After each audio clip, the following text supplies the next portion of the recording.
Hey friend, welcome to reasoning expert. Am Rahul. तो मैं लेकर आया हूँ एसएससी रीजनिंग का सेटिंग अरेंजमेंट। और सेटिंग अरेंजमेंट में जो हम पढ़ेंगे वो पढ़ेंगे सर्कुलर सेटिंग अरेंजमेंट। ठीक है, ये वाले टाइप के क्वेश्चन पढ़ेंगे। तो देखो, आज का पहला क्वेश्चन जो है वो दिया हुआ स्क्रीन के ऊपर, आपके देख लो। 6 friends David, Bhanu, Minto, Krita, John and Nishan are setting in a circle. ठीक है, तो 6 फ्रेंड्स बैठे हैं सर्कल में। तो 6 के लिए आपको ऐसा सर्कल बना लेने हैं, दो पॉसिबिलिटी के लिए बनाए।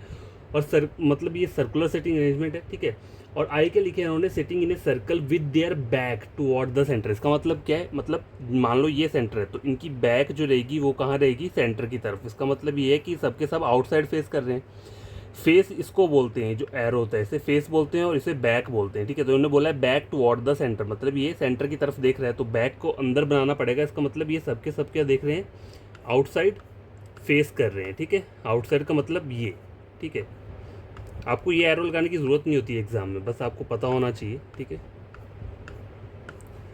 इतना पता चल गया। अब देखो, पहली स्टेटमेंट आई के दी है, David and Minto are sitting to the immediate left and right of Bhanu respectively. अब देखो, पहले मैं इस वाली स्टेटमेंट को लिख देता हूँ क्योंकि थोड़ा ये आपको पढ़ने में, मतलब ये स्टेटमेंट थोड़ा कंफ्यूज करती है। ठीक है, तो देखो यहाँ पे मैं लिख देता हूँ, David and Minto, David and Minto are sitting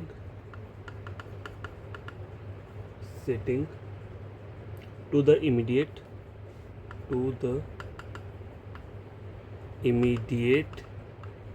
left and right of Bhanu respectively. अब इस रिस्पेक्टिवली का मतलब क्या है? मतलब ये सेम ऑर्डर में ही बैठेंगे जैसे आपको स्टेटमेंट में बोला हुआ है। जब अगर मान लो ऐसा नहीं बोला हो, देखो David and Mintu are sitting to the left and right of Bhanu. ठीक है, अगर ऐसा करके बोला होगा left and right of Bhanu या फिर immediate left and right of Bhanu, अगर यहीं तक बोला होगा तो आपके लिए दो पॉसिबिलिटी बन सकती है। आइदर क्या हो सकता है, डेविड लेफ्ट में हो सकता है या फिर डेविड राइट में हो सकता है, या फिर मिंटो क्या हो सकता है, लेफ्ट में हो सकता है या राइट में हो सकता है। लेकिन इस वाली स्टेटमेंट में क्या बोला हुआ है, David and Minto are sitting to the immediate left and right of Bhanu respectively. अब रिस्पेक्टिवली का मतलब क्या है? जैसे इन्होंने ये सेम ऑर्डर दिया है उसी ऑर्डर में आपको इनको बिठाना है। अगर सपोज करो मैं यहाँ पे भानु को बिठा लेता हूँ। ठीक है, तो भानु के इमीडिएट लेफ्ट में पहले कौन आएगा? डेविड, क्योंकि डेविड पहले नाम लिया हुआ है और उसके बाद मिंटो दिया है। तो ये डेविड के लिए लेफ्ट बोला है और इस मिंटो के लिए क्या बोला है? राइट बोला हुआ है, क्योंकि यहाँ पे रिस्पेक्टिवली वर्ड यूज़ किया है तो हमें सेम वैसा ही रखना है। ठीक है, डेविड के लिए क्या किया है? लेफ्ट किया है, तो भानु के इमीडिएट लेफ्ट में डेविड, डेविड मतलब यहाँ पर आ जाएगा। ठीक है, और मिंटो इमीडिएट राइट मतलब मिंटो कहाँ आ जाएगा? यहाँ पे आ जाएगा। ठीक है, तो ये डायग्राम मैंने बना लिया। John is not sitting to the immediate left of David, मतलब डेविड के इमीडिएट लेफ्ट में जॉन यहाँ नहीं बैठा है, तो जॉन कहाँ आ सकता है? इन दोनों पोजीशन में आ सकता है। तो मैं चलो जॉन को यहाँ लिख देता हूँ और एक वाली पोजीशन में मैंने जॉन को यहाँ लिख दिया। ठीक है, पूरा नहीं लिखा, मेरे को यहीं से पता चल जाएगा आंसर क्या होगा। ठीक है, जॉन को मैंने यहाँ, जॉन यहाँ नहीं आ सकता, मतलब डेविड के इमीडिएट लेफ्ट में नहीं आ सकता, तो इन दोनों पोजीशन में से किसी एक में जॉन आएगा। तो इस वाले डायग्राम में जॉन मैंने यहाँ बिठा दिया, इस वाले डायग्राम में मैंने जॉन को यहाँ पर लगा दिया। ठीक है, अब आगे वाली स्टेटमेंट पढ़ते हैं। Nishan is sitting third to the right of Bhanu, 1 2 3 third, तो मतलब निशान यहाँ आएगा। ठीक है, लेकिन इस वाले डायग्राम में यहाँ कौन आ रहा है? जॉन आ रहा है। इसका मतलब क्या है? ये मेरा डायग्राम क्या हो जाएगा? गलत हो जाएगा, क्योंकि भानु के 1 2 थर्ड उस पर कौन आना चाहिए? निशान आना चाहिए, जो कि हमें स्टेटमेंट में बोला है। लेकिन अगर मैं इस वाले डायग्राम में देखता हूँ, अगर भानु यहाँ पर है तो इसके थर्ड राइट में कौन आ रहा है? जॉन आ रहा है, इसलिए जॉन की पोजीशन यही रहेगी, यहाँ पे नहीं आएगी। ये वाला डायग्राम गलत हो गया। एक पर्सन बचता है, तो वो कौन बचता है? डेविड, भानु हो गया, मिंटो हो गया, कृता रही, तो कृता जो है वो यहाँ पे आ जाएगी। ठीक है, हो गया। अब देखो क्वेश्चन में क्या बोला है इन्होंने, who is sitting second to the left of Bhanu, Bhanu के सेकंड लेफ्ट में। ये फर्स्ट लेफ्ट हो गया, ये सेकंड लेफ्ट हो गया, तो यहाँ पे कौन बैठा हुआ है? कृता, कृता बैठी है। तो इसका जो आंसर रहेगा वो रहेगा ऑप्शन नंबर बी। ठीक है, समझ आ गई बात? सिंपल क्वेश्चन था, ज़्यादा टफ नहीं था। Guess question number second check करो, इसमें क्या बोल रहा है, 6 friends are sitting in a circle. ये भी 6 फ्रेंड्स वाला है, तो 6 फ्रेंड्स के लिए क्या हम करेंगे? इस तरीके से दो डायग्राम बना लेंगे। Are sitting in a circle, all of them are facing the centre. इसका मतलब आपको पता चल गया कि सबके सब क्या कर रहे हैं? सेंटर को फेस कर रहे हैं, मतलब इनसाइड आएंगे। ठीक है, फेस जो रहेगा इनका कहाँ रहेगा? इनसाइड आएगा, इस तरीके से। ठीक है, ये जो एरो मैंने लगाया हुआ है। अब आगे क्या बोल रहा है, Kanak sits third to the right of Sona. तो मैं सोना को कहीं पर भी ड्रॉ कर देता हूँ यहाँ पे, और फर्स्ट सेकंड थर्ड पे यहाँ पे कौन आ जाएगा? कनक आ जाएगा। यही बोला है ना उन्होंने यहाँ पे, देखो Kanak sits third to the right of Sona, Kapil is an immediate neighbour of Mani. चलो इसे छोड़ देते हैं अभी। Gold sits second to the right of Mani, से भी छोड़ देते हैं। Sona is an immediate neighbour of Kapil and Suresh. Sona is an immediate neighbour of Kapil and Suresh. तो इस वाले डायग्राम में मैंने कपिल को यहाँ पे बना दिया और सुरेश यहाँ पर आ जाएगा, ठीक है। और इस वाले डायग्राम में मैं क्या करूँगा, देखो सोना तो यहीं रहेगी, ठीक है, लेकिन सुरेश को मेरे को यहाँ बनाना पड़ेगा क्योंकि पॉसिबिलिटी 2 बन रही है, और कपिल यहाँ पर आ जाएगा, लेकिन कनक क्या रहेगी, वहीं पर रहेगी, ठीक है। अब आगे पढ़ते हैं, स्टार्ट करते हैं। क्या बोला है, जो पीछे की हमने मिसिंग, जो हमने मिस वाला जो छोड़ दिया है पार्ट, अब हम उसे ड्रॉ करेंगे, ठीक है।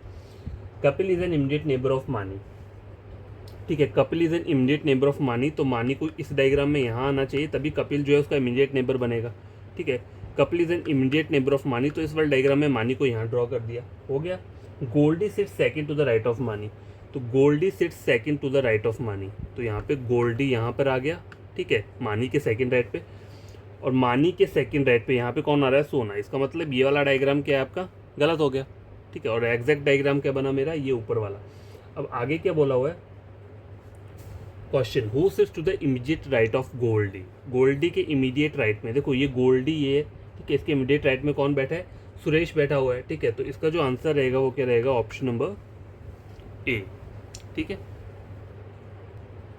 गैस क्वेश्चन नंबर 3 देखो, इसमें क्या बोला है, 6 friends are sitting around a circular table facing the centre, ठीक है। तो पता चल गया आपको डायग्राम कैसे बनेगा, फेस करना है सेंटर की तरफ को। इसका मतलब क्या है कि ये सब के सब सेंटर को देख रहे हैं, ठीक है, इस तरीके से जैसे मैंने ड्रॉ किया। तो हमेशा आप 2 डायग्राम्स बनाया करो, ताकि अगर एक डायग्राम में पॉसिबिलिटी बन रहा हो तो वो दूसरे डायग्राम में क्या हो जाए, कवर हो जाए। देखो 6 students are sitting around a circular table facing the centre,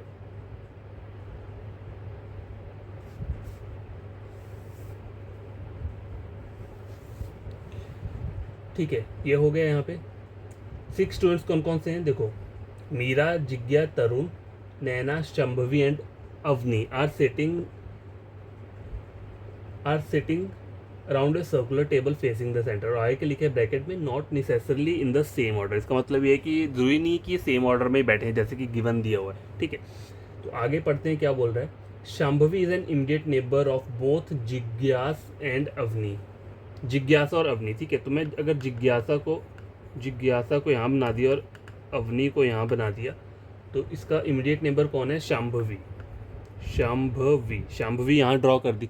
इस डायग्राम में मैंने शांभवी को यहीं पे बनाया है, लेकिन जिज्ञासा को यहाँ पे बना दिया और अवनी को यहाँ पे बना दिया, ठीक है। Tarun is sitting third to the left of जिज्ञासा। Tarun sitting third to the left बोला है कि राइट बोला है, अच्छा टू द लेफ्ट ऑफ जिज्ञासा बोला है ना, तो ये यहाँ नहीं आएगा, फर्स्ट नहीं यहीं पर आएगा, ठीक है। Tarun sit third to the left of जिज्ञासा, फर्स्ट सेकंड थर्ड, इसका थर्ड लेफ्ट पे, ठीक है। जिज्ञासा यहाँ पे है 1 2 3, इसके थर्ड लेफ्ट पे, मतलब यहाँ पे तरुण आ जाएगा इस वाले डायग्राम में, ठीक है। यहाँ तक बन गया। अब Tarun sitting, Meera is sitting second to the right of Avani.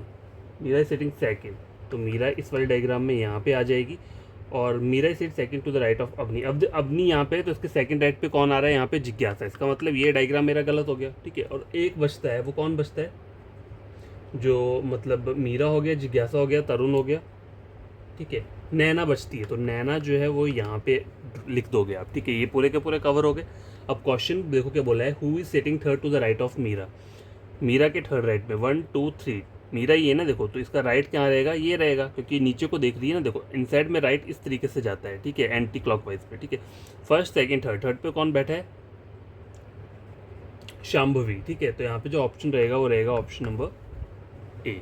तो आई होप आपको ये 3 क्वेश्चन समझ में आएंगे।